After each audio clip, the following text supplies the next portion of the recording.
Pemirsa, terima kasih pian masih bersama kami. Berita selanjutnya menghabarkan belasan perwakilan dari Forum Honorer K2 Banjarmasin mendatangi wakil rakyat di DPRD Banjarmasin untuk beraudiensi mengenai kesejahteraan mereka.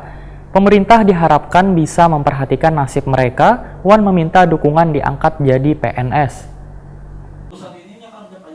Belasan perwakilan dari Forum Honorer K2 Banjarmasin mendatangi wakil rakyat di DPRD Banjarmasin untuk beraudiensi mengenai kesejahteraan mereka. Keluhan pahlawan tanpa tanda jasa yang diterima di ruang rapat mini Dewan Banjarmasin ini jelang tengah hari Selasa 24 September 2019 bertepatan dengan hari jadi Banjarmasin ke-493. Koordinator Forum Honorer K2 Banjarmasin Ratna Nugraheni Wairtakuni Prima TV usai pertemuan berharap pemerintah bisa memperhatikan nasib mereka. Wan meminta dukungan diangkat jadi PNS. Pengajar di SMP Negeri 3 Banjarmasin ini pun menegaskan, bila tenaga honorer K2 bisa diperhatikan, karena rata-rata nang belum diangkat PNS, sudah ada nang mengabdi sekitar 20 tahun. Ratna Nugraheni mengakui, bila usia nang menjadi salah satu kendala hingga kada bisa lagi diangkat jadi PNS di 2020 nanti. Ratna Nugraheni berharap, Dewan bisa memperjuangkan nasib mereka.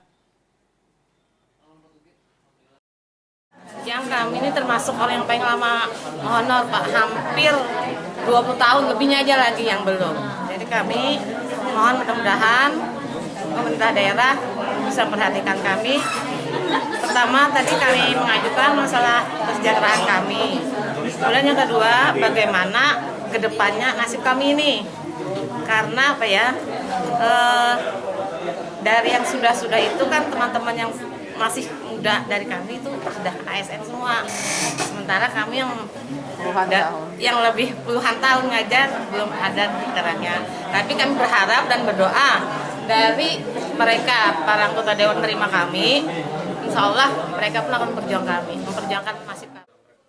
Anggota DPRD Banjarmasin Musafa Zakir menyatakan, kedatangan honorer K2 itu menyampaikan aspirasi mengenai kesejahteraan soal gaji. Namun APBD Banjarmasin yang berkisar 1,4 triliun rupiah ini masih belum mampu memenuhi gaji honorer sesuai UMP. Politisi PKS ini pun menyatakan, bila alur penerimaan CPNS ada dua, salah satunya P3K atau PPPK, sehingga disarankan honorer K2 ini dimasukkan ke P3K. ASN sekarang kan ada alur penerimaan CPNS ini kan ada dua, ada P3K, sekarang ada ASN, kan begitu kebijakan pemerintah pusat sekarang. Kita meminta dalam rapat anggaran kemarin itu bahwa anggaran itu akan kita setujui terkait dengan penerimaan P3K ini, dan kami mengusulkan untuk tenaga pendidik ini ada kriteria khusus. Misalnya masa pengabdian, mencantumkan kriteria itu. Memang kebijakan bisa atau belumnya belum kita tahu ya.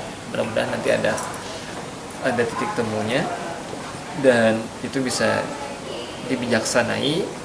Ada kebijakan yang berpihak kepada kawan-kawan kami. Sementara itu Banjarmasin termasuk paling sedikit jumlah honorer K2 se-Indonesia, yaitu 82 guru, wan teknisi, kelurahan, serta tenaga kesehatan berjumlah 112 orang.